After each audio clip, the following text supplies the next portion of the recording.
Welcome back, everyone. Welcome back as you find your seats. We have a very exciting panel up next, so let's get right to it. Each panelist is a distinguished scholar or practitioner of religious liberty law, and some are both. I'm honored to introduce them. John Gore is our moderator this morning. Mr. Gore serves as the Acting Assistant Attorney General for the Department's Civil Rights Division. He has been with us since day one of the administration, and before that, he was a partner at Jones Day in its Washington, D.C. office. Here at the Department, his office handles some of our most challenging and important cases. He is an unflinching, courageous, and dedicated public servant.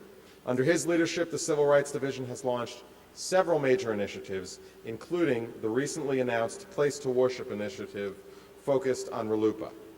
John has also been a major presence in the fight against hate crimes and hate violence, including those predicated on religion.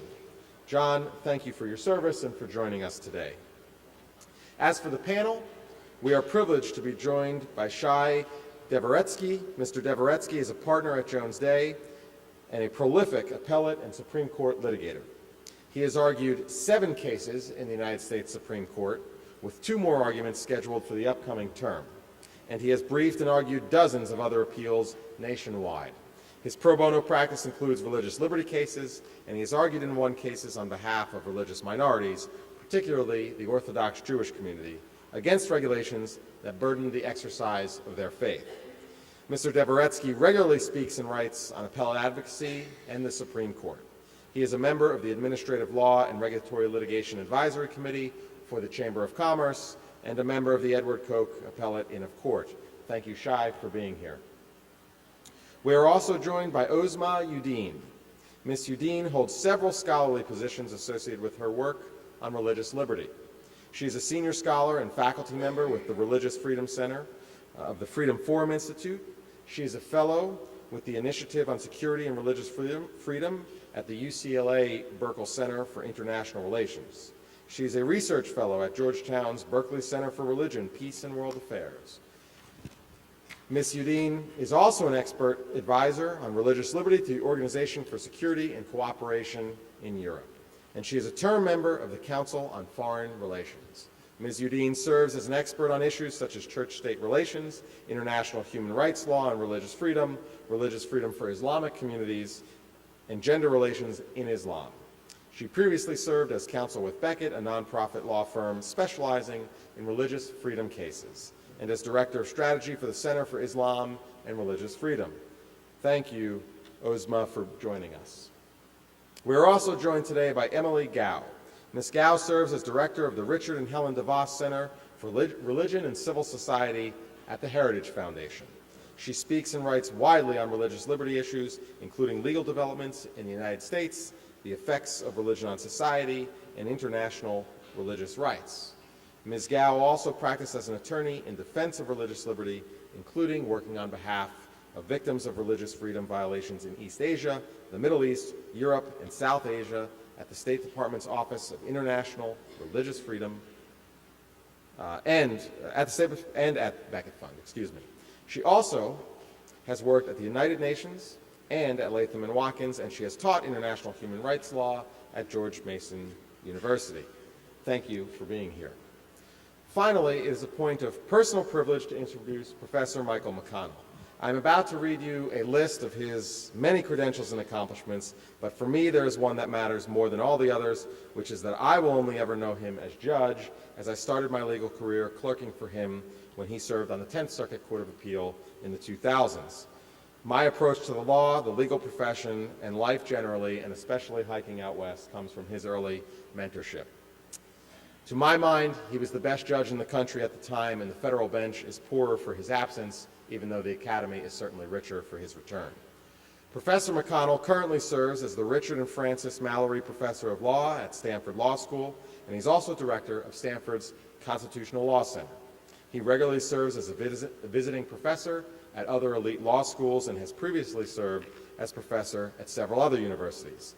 He is a senior fellow at the Hoover Institution, and he is of counsel at the appellate practice of Kirkland & Ellis. His scholarly work is frequently cited by the Supreme Court, but just as frequently he appears there as an advocate, having argued 15 cases before the court. He has also successfully argued at least one motion before the court, having moved my admission just before he argued Christian Legal Society v. Martinez. After the case was decided, he told me he was glad he won at least something before the court that day. Professor McConnell is one of the nation's foremost scholars in constitutional law, and if you haven't heard him lecture or teach on the founders, specifically Elbridge Gerry or Gouverneur Morris, you haven't really lived. Professor McConnell is perhaps the nation's leading scholar on religious liberty, and he has written and taught on many of the issues of interest to us here today. Thank you, Judge McConnell, for lending us your time and insights today. John, with that, the panel is yours. Thank you. Thank you, Jesse, for that wonderful and gracious introduction, and thank you to our outstanding and esteemed panelists for being here today. I'd like to take just a moment to frame our discussion. The freedom of religion is the first freedom that our founding fathers enshrined in the First Amendment to the Constitution. So what we are talking about today is no less than one of the foundational principles of our grand American experiment. We in the Civil Rights Division are honored to play a crucial role in that experiment day in and day out. Our mission is to enforce the laws that make this country more free, more fair, more open, more just, and more equal on behalf of all Americans. Among the core laws we uphold at the Civil Rights Division are laws protecting religious freedom, because religious freedom would be a hollow right if there were no laws to protect it and no enforcement to guarantee that people of all faiths can worship freely and without fear according to the dictates of their own conscience. The Civil Rights Division enforces RLUIPA, which protects religious communities and individuals against discriminatory or unduly burdensome application of state and local land use laws. Since January of 2017, we've opened nearly 24 RLUIPA investigations. Last month, we filed a RLUIPA action against Woodcliff Lake, New Jersey, alleging that it violated RLUIPA by interfering over an 8-year period with the efforts of an Orthodox Jewish community to construct a new facility. In the last year and a half, we've settled 4 RLUIPA cases involving Muslim communities seeking to build mosques. And in the last 2 months, we filed amicus briefs in RLUIPA cases involving a proposed Hindu temple in Howard County, Maryland, a Catholic church in Mission Woods, Kansas, and a small African evangelical church outside of Baltimore.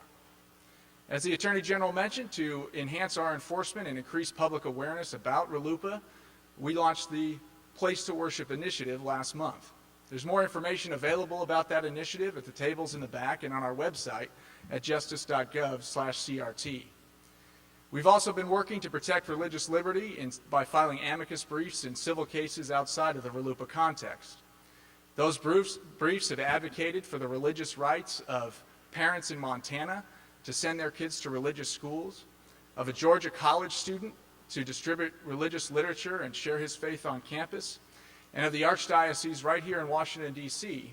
to purchase ad space without discrimination for its Find the Perfect Gift ad campaign last December. On the criminal side, the Civil Rights Division enforces the federal hate crimes laws, including the Shepard-Byrd Hate Crimes Prevention Act. Our message is simple. In the fight against hate crimes, your Department of Justice stands with you. Combating hate crimes is and will remain one of the department's and the division's top priorities.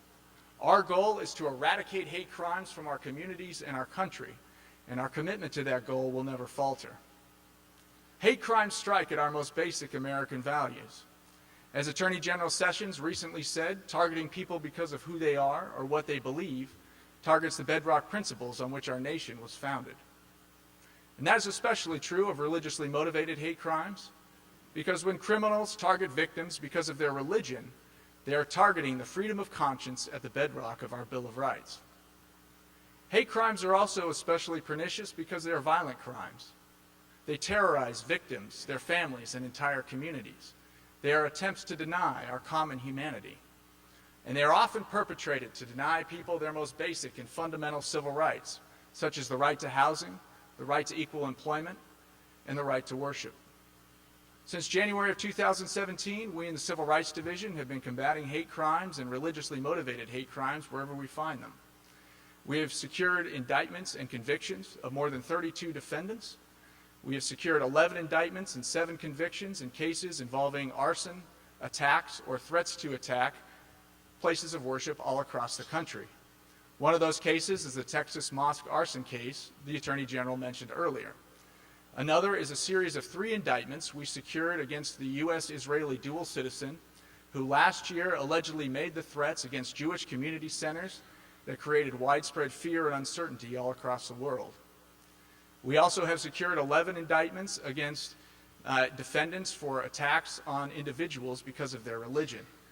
One of those cases involved a man who earlier this year pleaded guilty to threatening to burn down a home that a Florida Muslim family had contracted to buy in an attempt to disrupt the sale.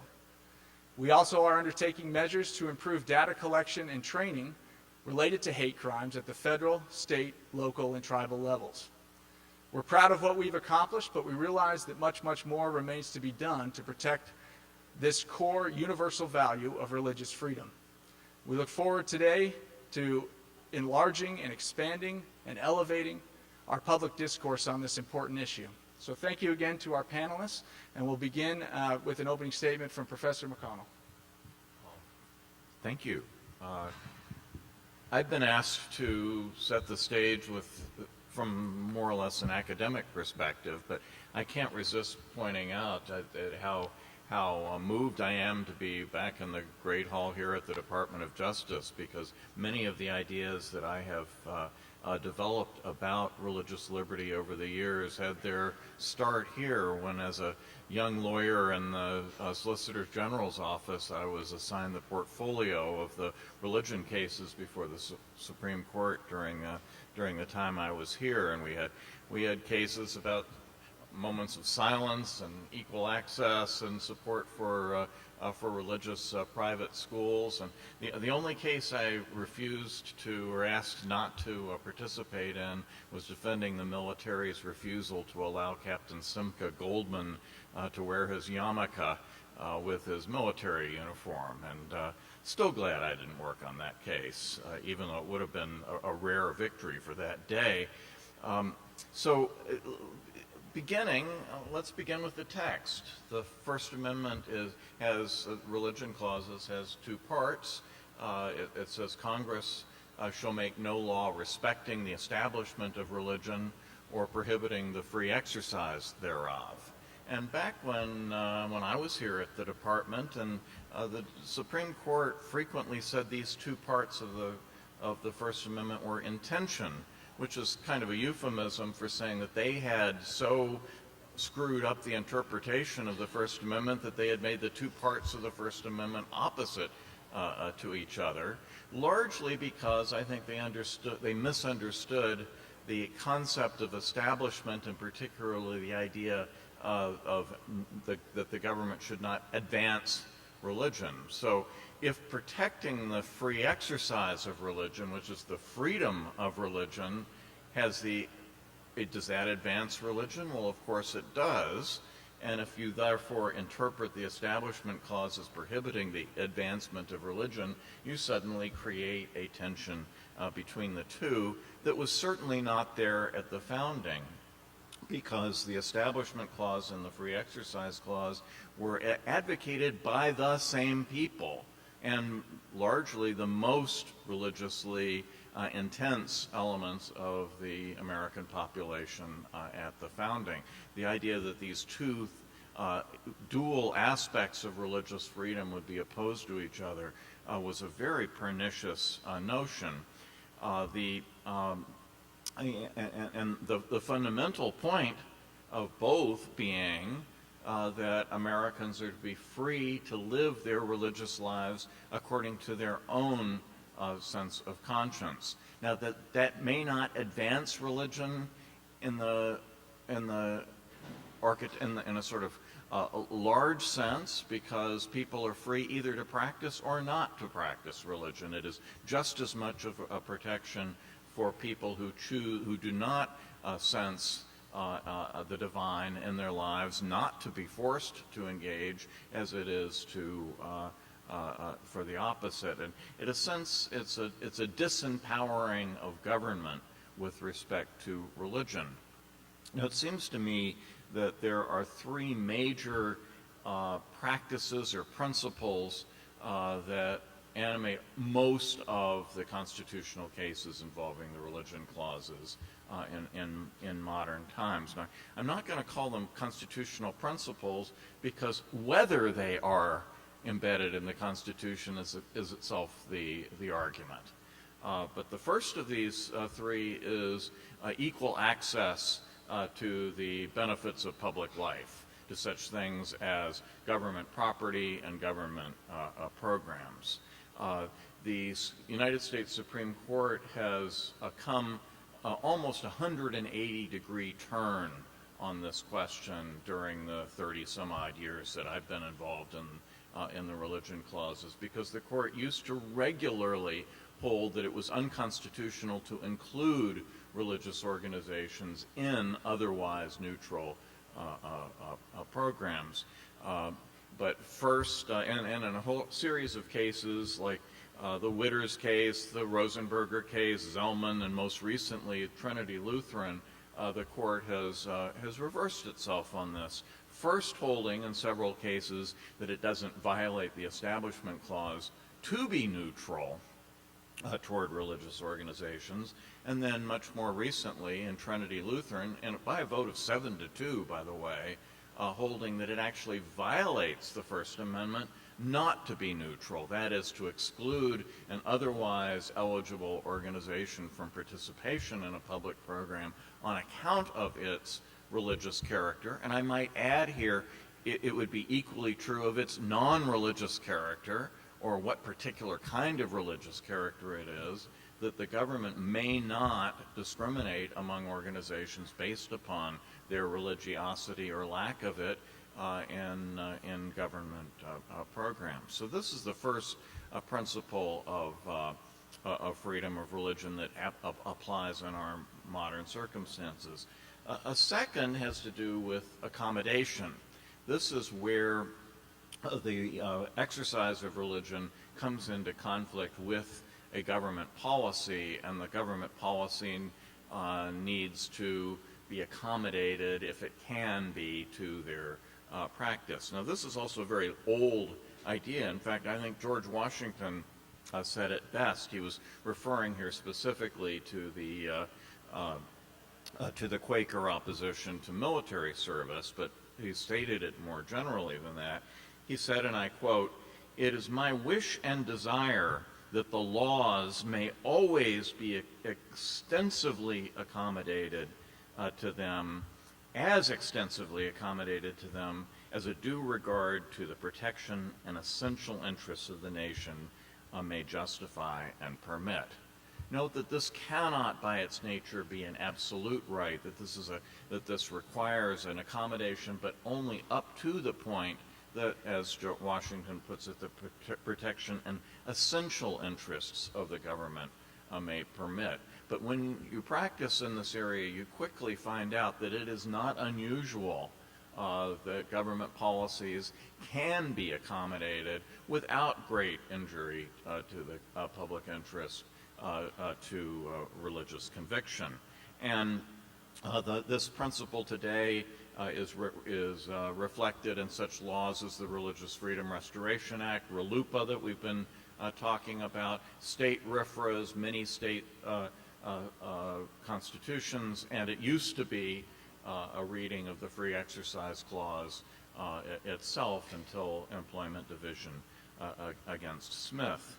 There have been a number of recent cases in the Supreme Court on the principle, including Holt v. Hobbs, which was a unanimous decision having to do with the ability of a Muslim prisoner to be able to wear a beard in accordance with his religious dictates as a prisoner in prison. I mention this one particularly because the unanimity of the decision shows that the general principle of accommodation is no longer controversial. There was a time when the Supreme Court was holding that accommodations as a category are constitutionally questionable because they advance religion. We have gotten so far away from that that we now can see a unanimous decision of the Supreme Court upholding an accommodation from a generally applicable principle. Now, that isn't to say that every accommodation case is unanimous. Many of them are highly controversial and split on the Supreme Court. Hobby Lobby, for example, split 5-4. But the reason for the controversiality of some accommodations is that the interests on the other side of the ledger, the government's interests, are sometimes represented by highly powerful political interests, and in those cases, to apply an accommodation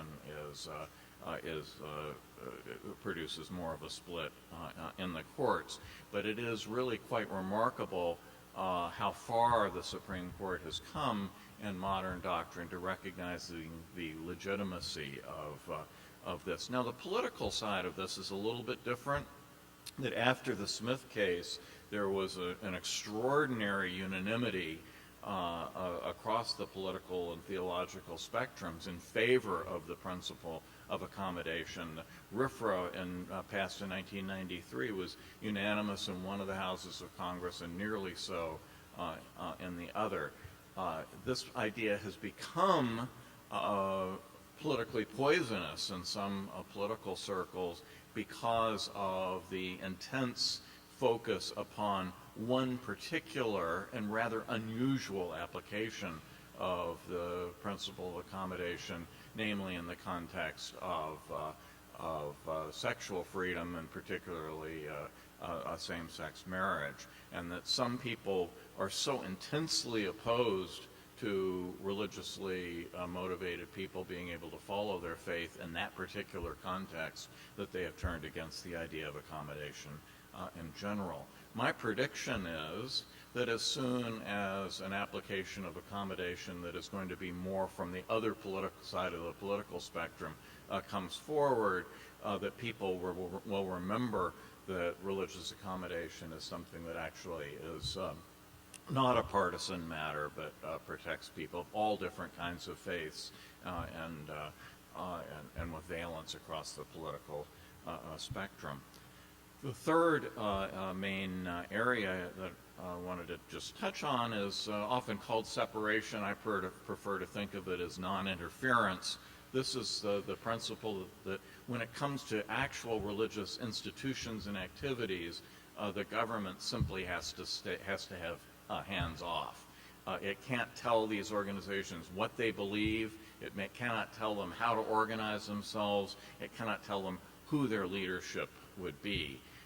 This is actually an absolute principle. It isn't, even if we thought that announcing a particular type of belief was required, that would have huge, wonderful effects for achieving some public purpose. If, for example, during wartime, we were able to announce that no church could be a pacifist church, or the same, if we were really interested in enforcing the wide availability of abortion or same-sex marriage, to be able to prevent churches from teaching against that, even if we thought that would serve a compelling governmental interest because of the importance of those policies, we still would not do this. This is an absolute principle that churches get to decide for themselves what they believe, who their leadership is, what their organization is going to look like. And again, there was a recent Supreme Court decision on this, the Hosanna Tabor case, also unanimous. I emphasize that this is the unanimity of the court on this principle, I think, is quite impressive. Now, that doesn't unfortunately mean that our entire sort of political, legal, cultural world is unanimous on the principle. I would like to remind you that the Department of Justice took exactly the opposite position than the unanimous court in Hosanna Tabor. But I think one of the reasons why this position is so strong in the courts is because this idea of separation or non-interference brings together the two halves of the First Amendment. That is, that in a Hosanna Tabor-like situation, of the right to free exercise of religion and the non-interference with the institution of religion both move in exactly the same position and point toward the same result. And so I think I'd be fairly confident that that portion, that field, that principle of the First Amendment is going to be fairly stable over time. These things never come to rest, though, as the culture puts forward new things and new controversies that touch upon religion in some way. It's important, I think, for us always to be vigilant and to keep our eye on the fundamental idea that, again, the free exercise and establishment together guarantee the right. I love this quote from the Supreme Court in the 1950s. It allows religion to flourish according to the zeal of its adherents and the appeal of its dogma. That's what it's all about. Thank you. Emily. Thank you, John. And I want to thank the Attorney General and Eric Treen and Carrie Kupek for placing such priority on religious freedom. So I'd like to take a comparative perspective. Last week, Secretary Pompeo and Ambassador Sam Brownback, the Ambassador for International Religious Freedom, hosted a summit at the State Department, bringing together leaders from all over the world to show them that the key to religious freedom and pluralism is paradoxically not enforcing conformity to a single view on what is sacred. Rather, it is when the government protects the freedom of each individual to determine for themselves what is sacred. Unfortunately, most governments and societies do not understand that and do not protect that. Instead, they seek to prioritize conformity to a single set of views of what is sacred, even by punishing nonconformists. And I want to discuss what America can learn from those societies. Globally, the decline of religious freedom happens in 4 distinct patterns. First, there is social ostracization of religious minorities for their views. In Saudi Arabia, textbooks teach students that Christians and Jews should be compared to dogs and pigs. Second, there's economic disenfranchisement of religious minorities. In Egypt, Coptic Christians face discrimination when they want to join the military or the police force. They even have struggles getting onto soccer teams for the National League or for professional teams. And third, there is legal, even criminal punishment of religious minorities. And today in Pakistan, a Catholic woman named Asia Bibi sits on death row for allegedly blaspheming the Prophet Muhammad. And finally, there is violence from either the state or civil society. Last year in India, a 12-year-old boy was killed because he was allegedly participating in cow slaughter, which Hindu vigilantes consider to be a violation of their beliefs. We would like to think that these patterns could never become widespread in America, but they can happen anywhere that activists promote a radical ideology of punishing nonconformists, that when the government does not intervene to protect freedom, and when the majority of civil society stays silent. As Professor McConnell said, America is rapidly undergoing a revolution in our social attitudes towards sexuality. Unfortunately, this has already led to increasing social ostracization of those nonconformists to new definitions of marriage, the family, and biological sex, even though it need not. But it is now commonplace to see hostility towards these nonconformists from powerful figures in the media, corporate America, and the government. When the Civil Rights Commissioners in Colorado compared Jack Phillips to a Nazi and a slaveholder, they echoed a statement from the head of the U.S. Civil Rights Commission, Martin Castro, who described religious freedom as a code word for racism, sexism, homophobia, and Islamophobia. And Tim Gill, the mega donor who has called for adding sexual orientation to non-discrimination laws, has said that the purpose is to, quote-unquote, punish the wicked. And by that, he means nonconformists to the new cultural orthodoxy. These rising levels of social hostility should concern all of us. In the oral arguments for Masterpiece Cake Shop, Justice Sonia Sotomayor went even a step further when she told Jack Phillips, who had served gay customers for more than 2 decades, but declined to create a cake to celebrate a same-sex wedding. She said, "Don't participate in weddings." That line of reasoning won't just impact those in the wedding industry.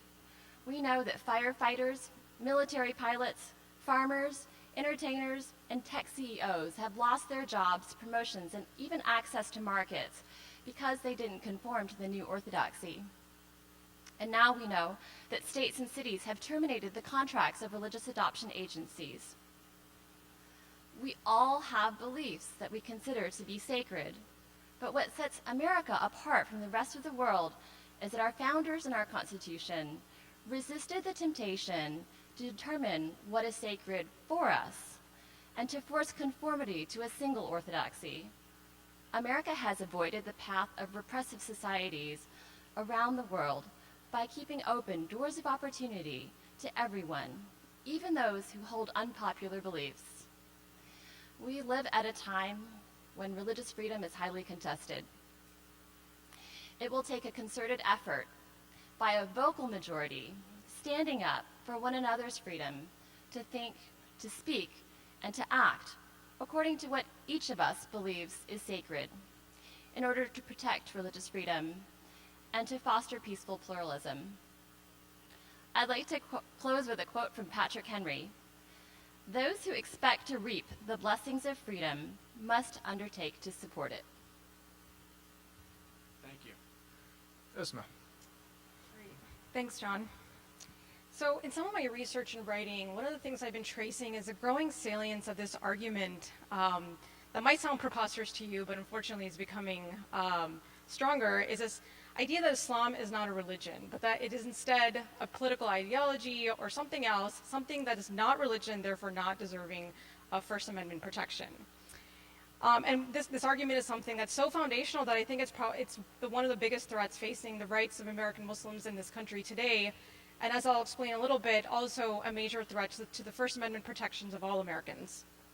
It's an argument that is often made explicitly, but also implicitly by politicians, proponents of so-called anti-Sharia bills, which sound a little bit scary, but they actually deal with the rather mundane issue of religious arbitration, and most frequently, opponents of mosque projects.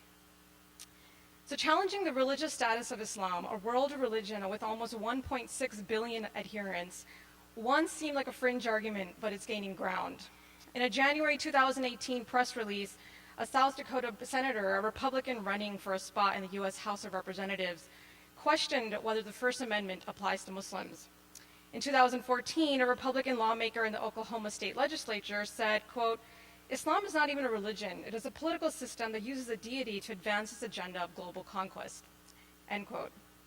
In 2015, a former assistant U.S. attorney wrote in the National Review that Islam should be understood as conveying a belief system that is not merely or even primarily religious. In 2016, a former national security advisor told an Act for America conference in Dallas that Islam is a political ideology that hides behind the notion of it being a religion. So what's really scary for me is when this bogus argument moves from the political to the legal arena. And that's exactly what we're seeing in the US today, particularly again in the land use context, involving either construction of mosques or Muslim cemeteries. Perhaps the best known example of this is a 2010 case challenging a county approval of building plans for a mosque in Murfreesboro, Tennessee. According to the mosque opponents, Islam was not a religion, but rather a geopolitical system bent on instituting jihadist and Sharia law in America. Because Islam is not a religion, the argument went, the mosque construction plans did not get to benefit from any of the county or federal laws that protect religious organizations. So ICM was unique in that the arguments were actually made in court, but in just about every other scenario where a local Muslim community is trying to build or expand a mosque, they are faced with strong public backlash, much of it centered again on this idea that Islam is not a religion. This is a story I heard from Dawood Abu Diab, whose mosque in Columbia, Tennessee was firebombed. It's a story I heard from Aya Khan in Montgomery, Alabama, when she was struggled to get a local mosque built there. And it's what the Muslim community in Farmersville, Texas faced when it tried to build a Muslim cemetery. So in the ICM case, the judge permitted a 6-day hearing in which the plaintiff's attorney asked the witnesses questions like, Isn't it true that in the Quran, Muhammad had a 6-year-old wife that he had sex with? Is that your idea of what a religion is? He also asked, Sharia law includes instruction on how to beat your wife. How is Sharia law going to affect our society, our jobs, and our freedoms? How can something be called a religion that promotes the abuse of women? Do you believe in having sex with children? These are the questions that were permitted by the judge to be asked in, again, a 6-day prolonged hearing, and essentially amounted to putting Islam on trial. In that case, the DOJ had to file an amicus brief explaining that under the United States Constitution and other federal laws, it is uncontroverted that Islam is a religion and a mosque is a place of religious assembly. So at the time, it was startling to me that the DOJ had to step in to support the religious credentials of a worldwide faith that once again has 1.6 billion adherents across the world. As the argument continues to gain ground, I can't help but wonder about its deeper implications. As a religious liberty advocate who's been in this space for almost a decade and who believes in the foundational importance of religious liberty, and the fact that it's human, that's rooted in human dignity, it raises the question for me that for these opponents, if they're denying religious liberty to American Muslims, are they essentially arguing that Muslims are not human enough for human rights? What I hear when I hear folks in Murfreesboro and elsewhere argue that Muslims don't get free exercise protections is that unlike other humans, Muslims have to earn their human rights. They weren't accorded those rights simply by virtue of being human. And it also raises the question that's, sitting here today in the context of legal protections, like how can we adequately protect the rights of American Muslims if their very sort of foundational sort of ability to access those rights is being questioned? And so just to sort of reflect again on some of the broader implications of this argument for Americans across the board, Muslims and non-Muslims, is again, so if you think about sort of what these arguments are saying, it's that religion can't be political, that it has to be relegated to the private space, to worship and rituals, and that the second that it kind of comes out into the public space and engages with politics, it somehow ceases to be a religion. It also erodes religious autonomy. It gives the right of people outside of a particular religious community the right to sort of parse through your beliefs and decide which parts of it are or are not religious. Most fundamentally, it cuts against the understanding that religious freedom is a fundamental human right. Again, that it's a right that's rooted in human dignity, and that humans have this right simply by virtue of being human.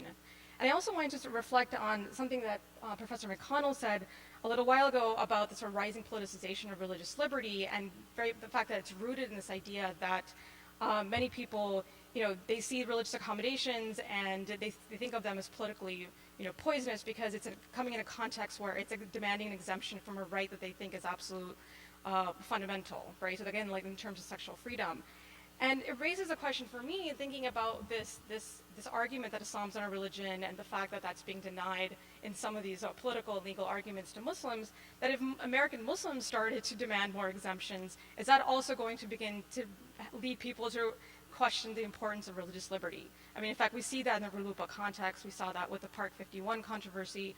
We saw that with the Islamic Center Murfreesboro context and mosque cases across the nation, that this right in religious land use, RLUIPA was passed unanimously as well, and it was a bipartisan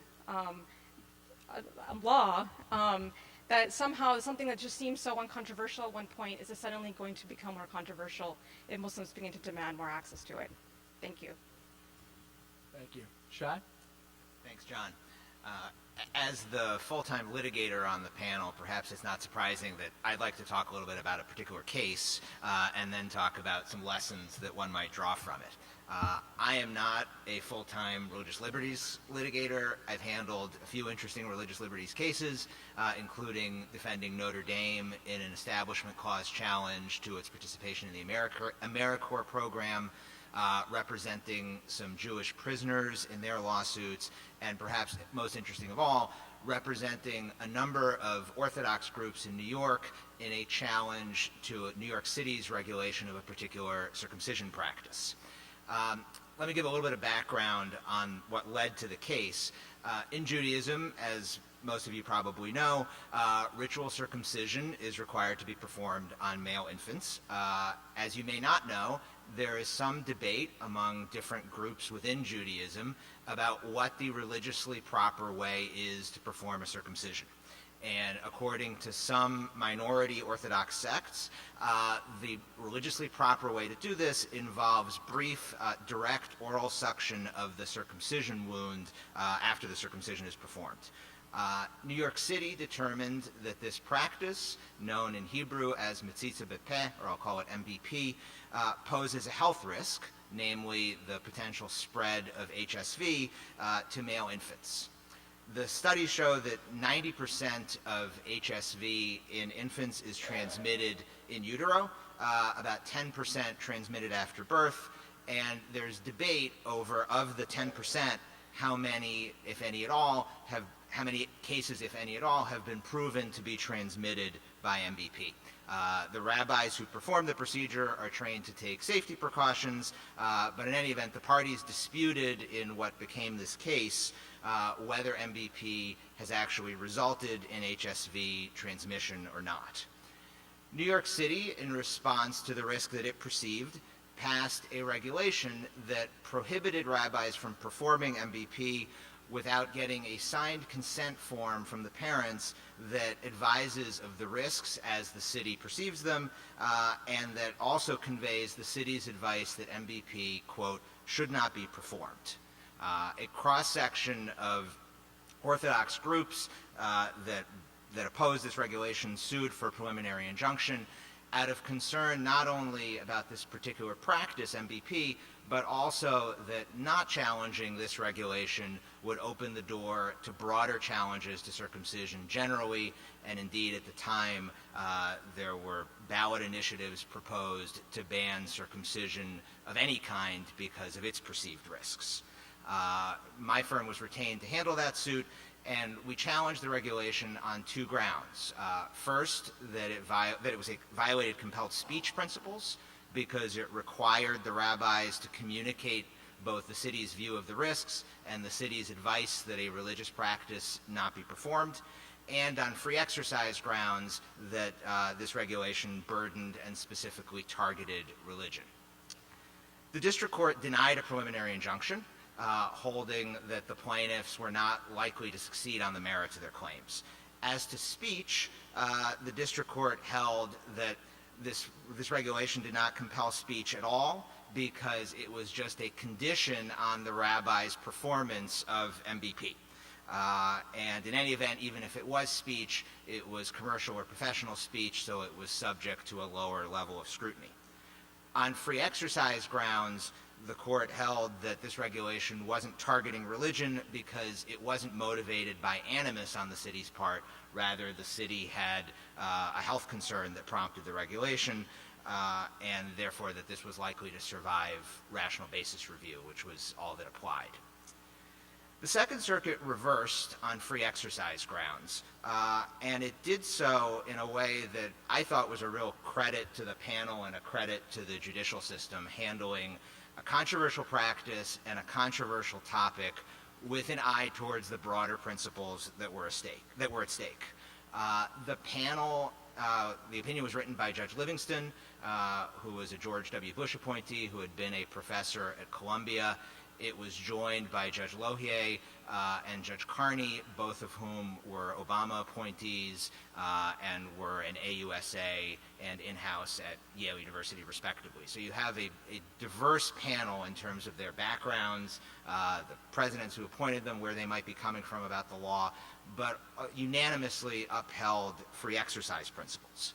And what the Second Circuit held was, first of all, this regulation was not neutral.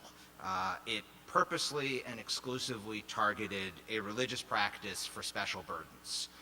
We knew that because of the statement of purpose in the regulation, which said that it was designed to regulate MBP. We also knew that because the city had admitted that the only known conduct that was covered was this religious practice. And so the panel held that this was an even easier case of non-neutrality than the animal sacrifice law that was at issue in the Supreme Court's Lukumi case.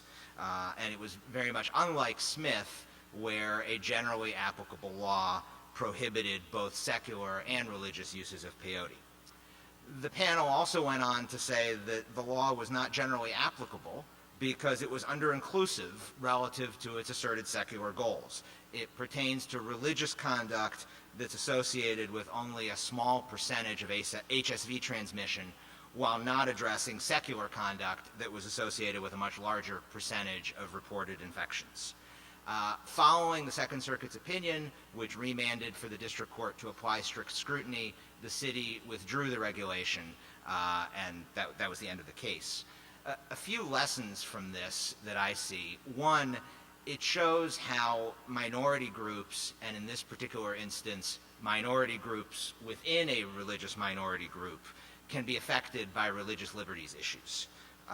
Two, there's a lot of debate over whether Smith was or was not rightly decided and should or should not be overruled. This case shows that even with Smith on the books, there can be a meaningful application of Lukumi and a finding of targeting that leads to strict scrutiny. And third, this case to me shows what may be a developing trend in this area, which is the overlap between free speech and free exercise claims. We brought both types of claims. The Second Circuit ultimately ruled only on free exercise grounds. But the idea that some sort of compelled disclosure can be both a free speech problem and a free exercise problem, I think, is becoming increasingly common. To look at the other side of the coin, you can consider the NIFLA case that the Supreme Court decided this past term, where it found likelihood of success on compelled speech claims, where pregnancy centers were compelled to make disclosures about abortions.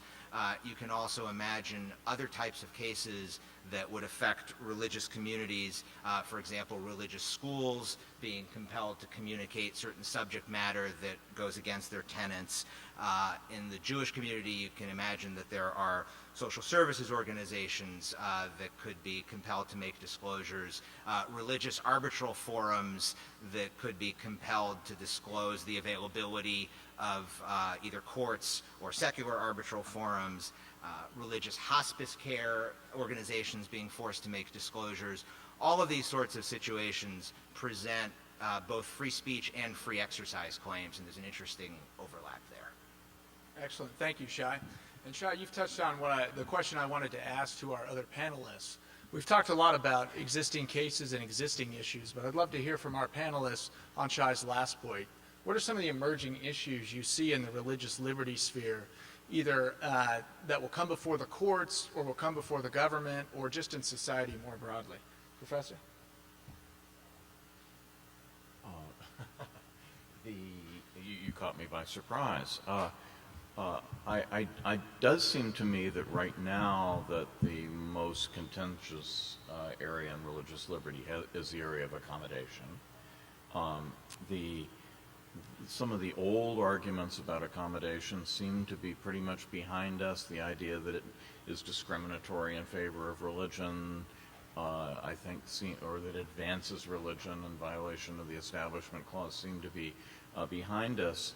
But of an extremely popular line of argument in academic circles has been that religious accommodations are necessarily unconstitutional if they lead to so-called third-party harm. That if there is anyone whose rights or interests, they don't have to be constitutional rights, are interfered with by the accommodation, that means that the accommodation is simply unconstitutional. That was, to my mind, that's an extremely implausible argument, because virtually every accommodation and indeed virtually every application of any constitutional right, free speech, property, due process, there's always someone on the other side of the ledger whose interests are being harmed. There wouldn't be a law that is unconstitutional if that were not so. One of the first areas of religious accommodation of any significance in this country was exemption from military service. Well, if one person is exempted from military service, somebody else is going to have to go. If the third-party harm doctrine were adopted, then it would make accommodations unconstitutional across the board. But I do see that as being a new and, at least in academic circles, very popular argument. Thank you. Emily, I want to go to you next and give you a moment to think about the same question from the perspective of the work that you've been doing in various fora. Do you agree with Professor McConnell on the accommodation point, and are you seeing other existing and emerging trends in the religious liberty sphere? I agree with Professor McConnell. I think that we will see more conflicts between religious liberty and the idea of dignitary harms that has been promoted. I think we'll see this especially in the adoption context. There are already 2 lawsuits proceeding through the courts. One in Michigan by the ACLU to try to overturn a law that protects the ability of faith-based adoption agencies to follow their religious beliefs, which sometimes include the belief that every child deserves both a mother and a father. And there's litigation in Philadelphia right now. Catholic Charities has had its contracts terminated by the city of Philadelphia over the same policy that they have. And there are currently, I believe, 250 children who are on the waiting list for a home in Philadelphia. And there are at least 30 homes of Catholic Charities, foster families, sitting empty, waiting for those children. But those children can't be put in those homes because of the city of Philadelphia's policy that every agency must place children with same-sex couples.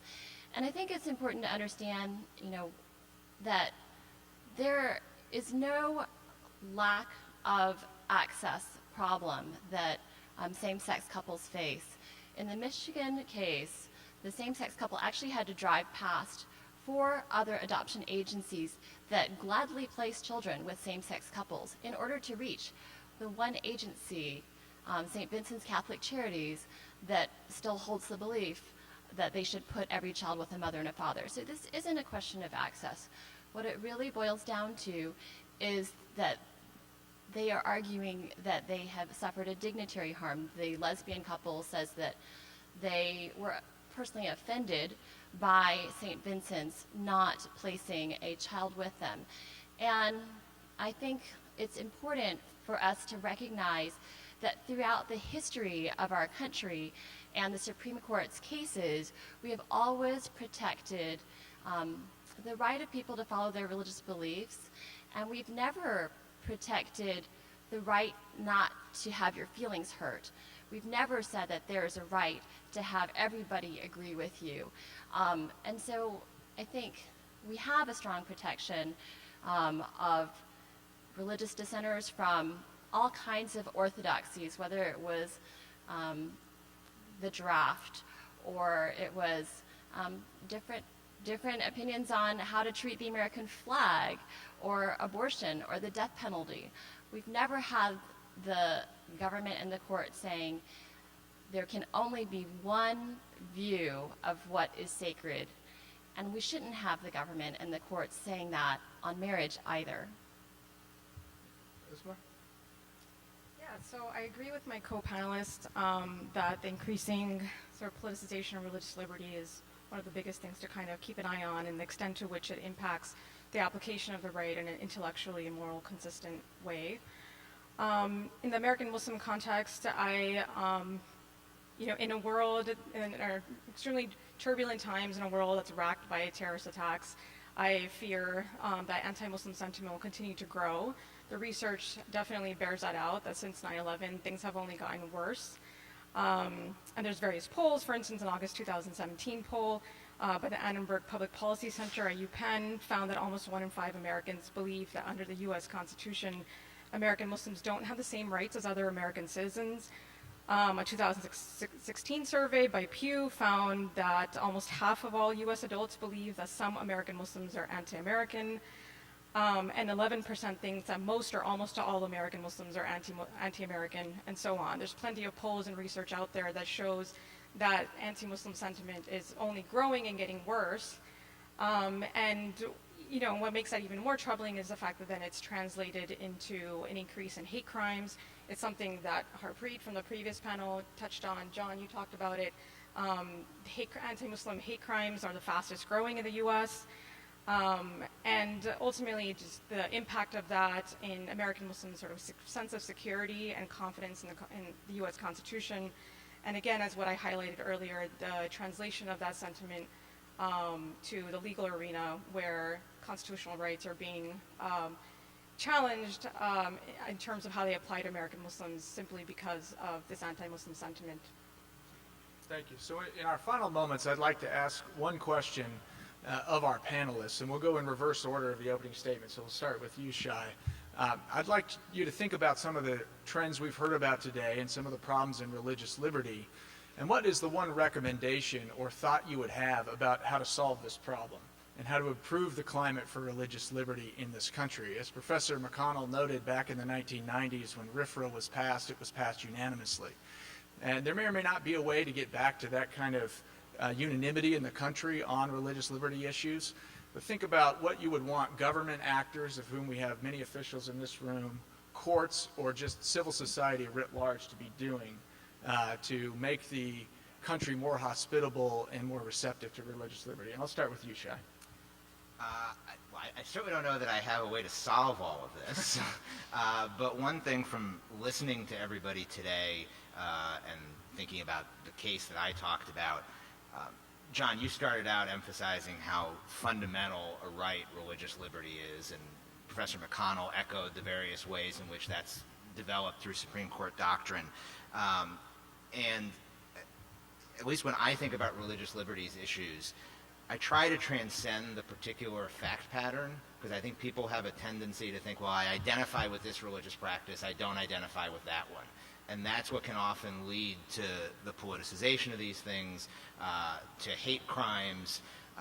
And in my mind, when I think about religious liberties, I really try to take the particular factual context out of it in that sense, but think about what's the fundamental principle that's at stake.